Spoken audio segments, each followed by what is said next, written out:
ፊልሙ የሚጀምረው በአስከፊ በሆነው የዓለም ሁኔታ ላይ ሲሆን ከ14 ዓመት በፊት በደረሰ ጭካኔ የተሞላበት የፈንገስ ወረርሽኝ ምክንያት በምድር ላይ ከሚገኙት እንስሳት 98% ያህሉም ጠፍተዋል። የዓለም የምግብ እጥረትም በተራበው ሕዝብ ላይ ይበልጥ የከፋ ቁስሎችን ያስከተለ ጨካኝ ጦርነቶችንም ቀስቅሶ ነበርና በዚህም ምክንያት የሰው ልጅ ሕይወቱን ሊያቆይባት የሚችል የመጨረሻዋ ተስፋ በዓለም ላይ የቀረው እጅግ ውድ ሀብት የእርሻ መሬትም ብቻ ነው።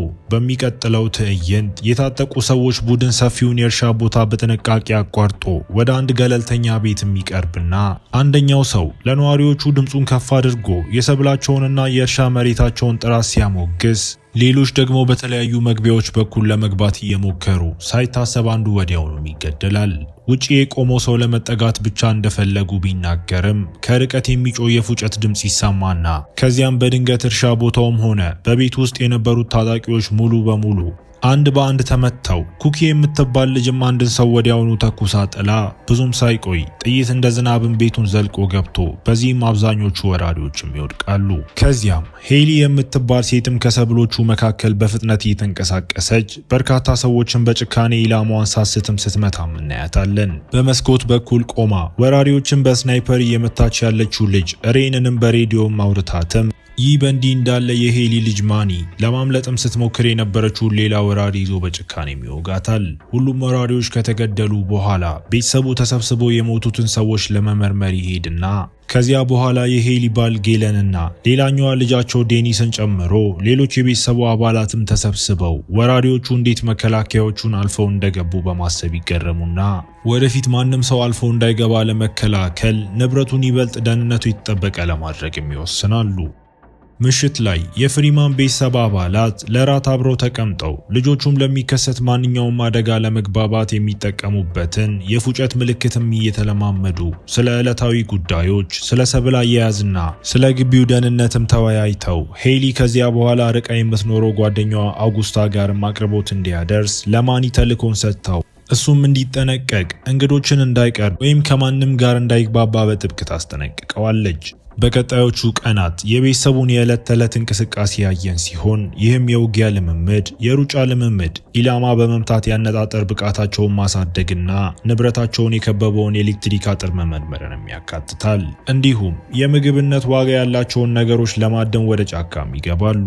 ይህ በእንዲህ እንዳለ በርካታ የሲሲቲቪ ካሜራዎች ግቢውን ሲቆጣጠሩ ሄሊ በአቅራቢያው ስላሉት ሌሎች በሕይወት የተረፉ ሰዎችና እንዲሁም የእርሻ መሬቶች ሁኔታ ለመስማት ሬዲዮን በተደጋጋሚ ትከፍታለች።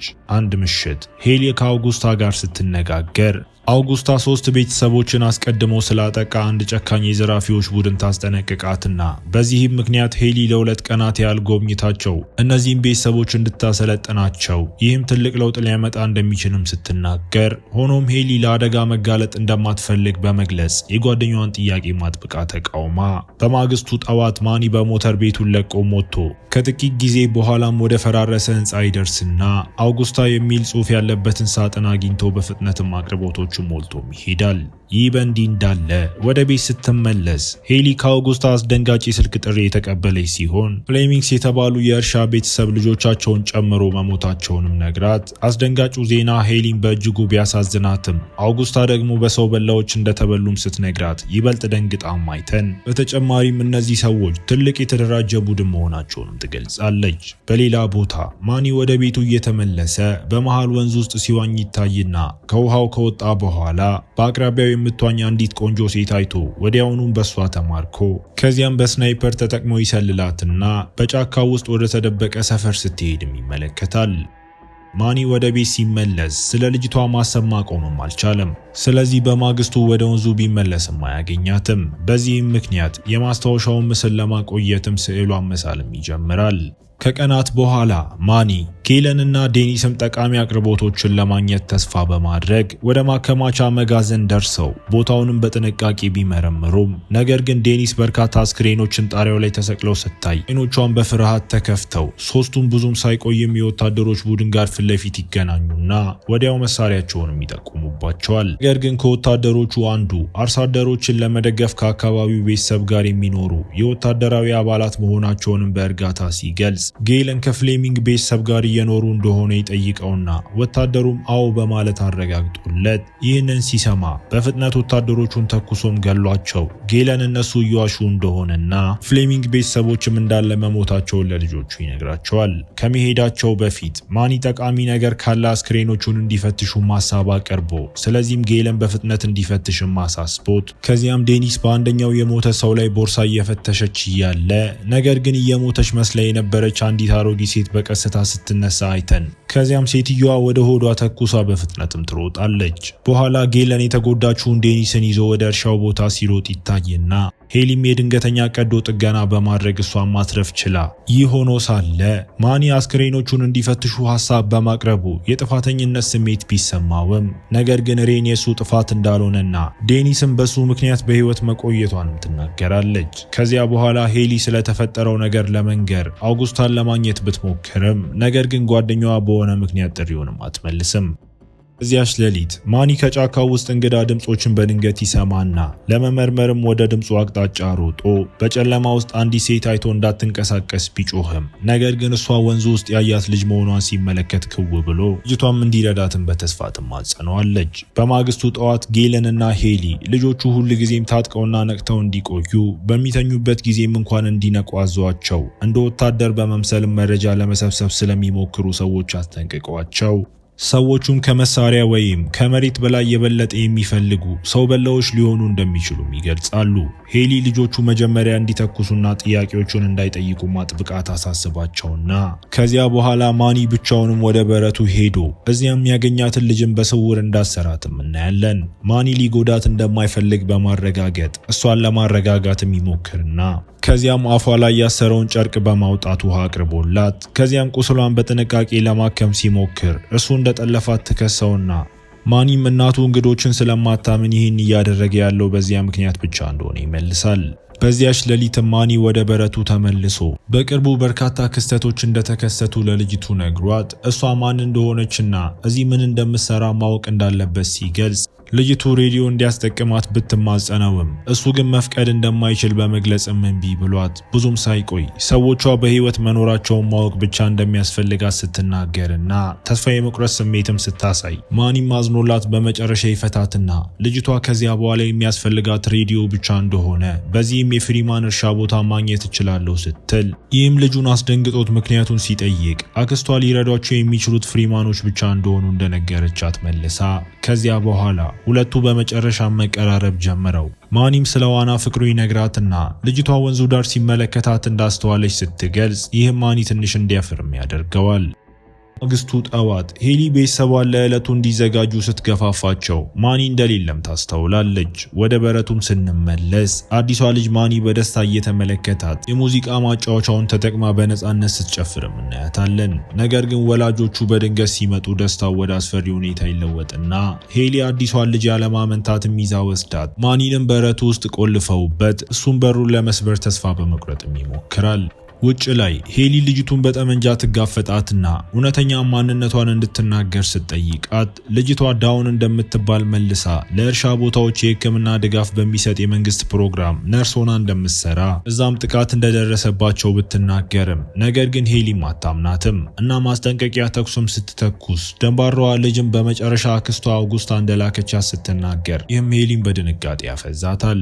በሌላ ቦታ ማኒ ከበረቱ አምልጦ ወደ መቆጣጠሪያ ክፍልም ሄዶ እዚያም አውጉስታን ለማግኘት በተስፋ ቢሞክርም ነገር ግን ምንም ምላሽም አላገኘም። እናም የተናደደችው እናቱ ከጥቂት ደቂቃዎች በኋላ ደርሳ ማኒ አውጉስታ በችግር ውስጥ ልትሆን እንደምትችልና የእነሱን እርዳታ እንደምትፈልግ ቢናገርም ሄሊ ግን አውጉስታ ራሷን መቻል የምትችል የባህር ኃይል ወታደር መሆኗን ተናግራ የእነሱ ስራ ደግሞ እዚህ መቆየትና እርሻውን መጠበቅ መሆኑን ትገልጻለች። እንዲሁም በዚች አዲስ ልጅ ወጥመድ ውስጥ በመውደቁ ተወቅሰውና ዳውን እየዋሸችው እንደሆነ ተናግራ ይህ በእናትና በልጅ መካከልም ወደ ከፍተኛ ክርክር አምርቶ በመጨረሻ ማኒ ተናዶ እንዲወጣ ያደርገዋል። በሚቀጥለው ትዕይንት ማኒ ዳውንን ይዞ ሞተር ተጠቅሞ አውጉስታን ለመፈለግ ይሄድና ብዙም ሳይቆይም ሄሊ መጥፋታቸውን አውቃ እነሱን ለመያዝ ስትጣደፍ አይተን ማኒና ዳውንን ብዙም ሳይቆይ ወደ ሰፈሯ ቢደርሱም ነገር ግን ሰዎች የሌሉበትና የተተወ ሆኖም ያገኙታል። ወደ እርሻ ቦታው ስንመለስ ጌለን ከካሜራዎቹ አንዱ መስራቱን እንዳቆመ አስተውሎ ለምን እንደሆነ ለመመርመር የወጣ ሲሆን በሌላ ቦታ ዳውን ማኒን ወደ ተተወ ተጎታች ቤት ተወስደውና እዚህ ጋርም ሆን ብላ እንዳታለለችው በማሳወቅ የሰው በላዎቹ ማክስቷንና ሌሎችን እንዴት እንደጠለፉና እሱን ወደዚህ እንድታመጣ እንደላኳትን በፍርሃት ገልጻ ዳውንም ይህን የሚያደርጉት የሰዎችን ቤተሰቦች አግተው በመያዝ እርሻ ቦታዎችን ለመቆጣጠር እንደሆነ ታብራራለትና አንድ ሰው ከኋላዋ ቀስ ብሎ ሲመጣም እናያለን። በሌላ ትዕይንት ሄሊ በመጨረሻ ወደ አውጉስታ ቤት ደርሳ ቤቱን ባዶ ሆኖ ደም ወለሉና ግድግዳው ላይም ተረጭቶ ማይታ የጓደኛዋን ፍንጭ ለማግኘትም በድንጋጤ ብትፈልግም ነገር ግን አንድ ሰው ከኋላዋ አንቆ ራሷን እንድትስት አድርጓትም ወደ እርሻ ቦታው ስንመለስ ጌለን በሩቅ አጋዘን ተመልክቶ እነዚህ እንስሳት ጠፍተዋል ስለተባሉ ይህ የማይቻል እይታ በመሆኑ ተገርሞ እያለ በዚያን ጊዜ አንድ ሰው ራሱን ስቶ እንዲወድቅ ይመታውና የአጋዘኑ ጭንቅላት በእውነቱ በሰው በላ ሰው የተደረገ ጭንብል ሲሆን ጓደኞቹ በጥንቃቄ ወደ ቤቱ ሲገቡ እሱ ጌለንን ለመብላትም ይቆያል። ይህ በእንዲህ እንዳለ በቤቱ ውስጥ ሬይንና ኩክ የሲሲቲቪ ካሜራው ምልክቶች በሙሉ መጥፋታቸውን አስተውለው ሰው በላዎች እንደደረሱ የሚገነዘቡና በዚህ ምክንያትም ሬይን ትንሽ እህቷ እዚያ እንድትቆይ አጥብቃ አሳስባት ስናይፐሯን ከመስኮቷ አጠገብ ታስቀምጥና ወደ ቤቱ እየቀረቡ ያሉትን ወራሪዎችንም ትመለከታለች።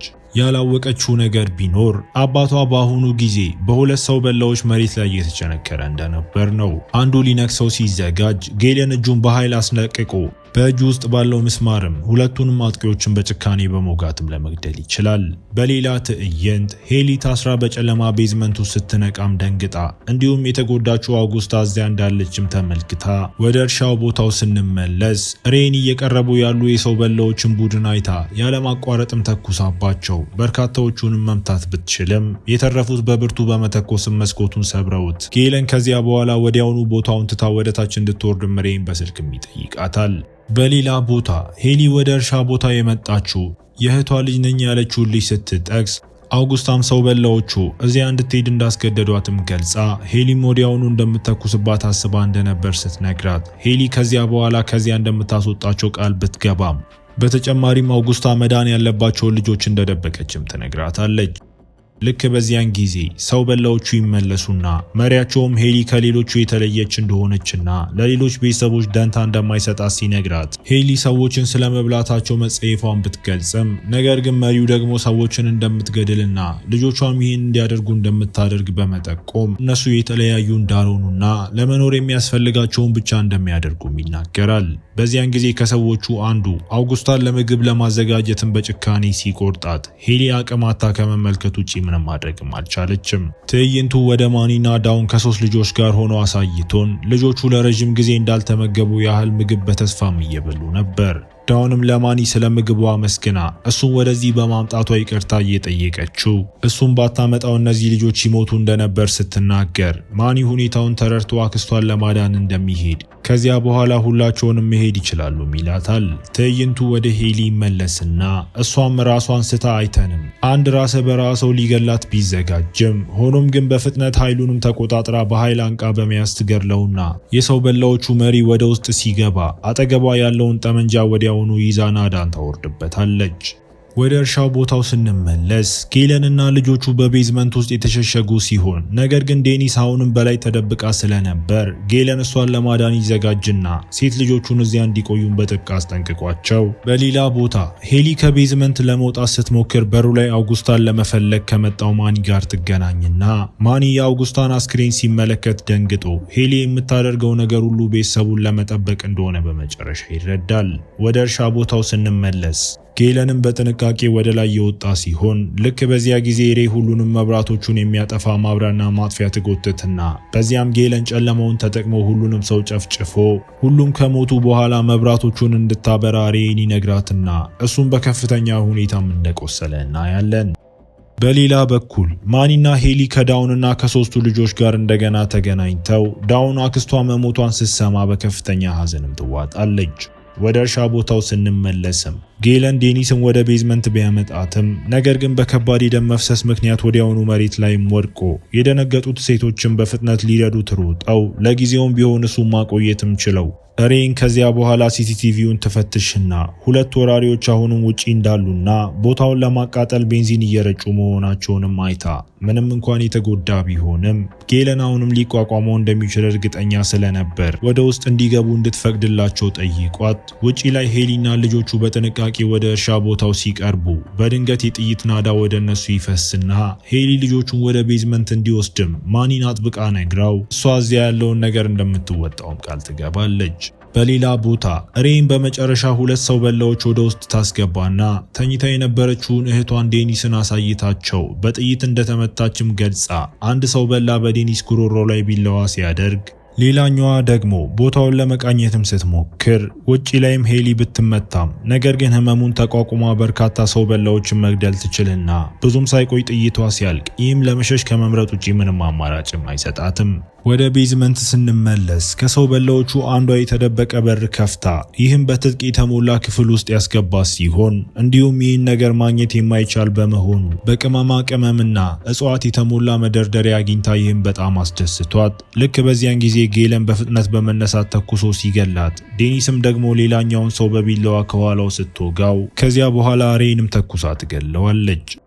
ብዙም ሳይቆይ ማኒና ልጆቹ ወደ ቤዝመንት ደርሰው እዚያም ሬን ዳውን ተመልሳ ስለመጣችና ተጨማሪ ልጆችንም ስላመጣች ብትበሳጭም ነገር ግን ዳውን ችላ ብላት በከፍተኛ ሁኔታ የተጎዳው ጌለንን ለመርዳትም በፍጥነት ትሮጣለች። ይህ በእንዲህ እንዳለ ማኒ እናቷ አሁንም አደጋ ላይ ስለሆነችና መዳን ስላለባት እንደገና ወደ ውጭ ለመሄድ ወስኖ ውጪ ላይ ሄሊ ወደ በረቱ ስትጎተትም አይተን ብዙም ሳይቆይ በመጨረሻዎቹ 3 በህይወት የተረፉ ሰው በላዎች በፍጥነት ትከበብና ምንም እንኳን ቁስሏ ቢኖርም ህመሙን ተቋቁማ 2 ሰዎችን በመውጋት እነሱን ለመግደል ብትችልም በሚያሳዝን ሁኔታ 3ኛው ሰው በላም ከኋላዋ ይወጋትና ኃይሏን ተቆጣጥሮ እሷንም ሊጨርሳት ሲል ማኒ ብቅ ብሎ ሰው በላውንም ተኩሶ ገድሎት ከዚያም ሄሊ ለመርዳትም በፍጥነት የሮጠ ሲሆን ነገር ግን በብዙ ከባድ ጉዳቶች ምክንያት ሁኔታው አሳሳቢ ነበር። ማኒ እንዳትሞት ቢማጸናትም ነገር ግን ምስኪኗ እናት ብዙም ሳይቆይ አይኖቿን ስትጨፍን ይህም የተረበሸው ልጅም እንዲያለቅስና እንዲጮህ ያደርገዋል። ትዕይንቱ ከዚያ በኋላ ከጥቂት ቀናት በኋላ ወስዶን ህይወት ቀስ በቀስ ወደ መደበኛው ሁኔታ ተመልሶ ልጆቹ ለምሳ ጠረጴዛውን ለማዘጋጀት አብረው ሲሰሩም ይታያሉ። ነገር ግን ከጥቂት ደቂቃዎች በኋላ ባልተጠበቀ ሁኔታ ሄሊ በቀስታ ወደ ታች ስትወርድ የሚያየን ሲሆን ይህም ከጉዳቷ በህይወት መትረፏንም ያሳያል። ፊልሙ ቤተሰቡ ተሰብስበው ምግባቸውን ሲመገብ ሄሊን በፍቅርና በኩራት በተሞሉ አይኖች ስትመለከታቸው እያሳየን እዚህ ጋር ይጠናቀቃል። ከመጨረሻው አብራችሁኝ ስለነበራችሁ አመሰግናለሁ። በቀጣይ ቪዲዮ እስክንገናኝ መልካም ጊዜ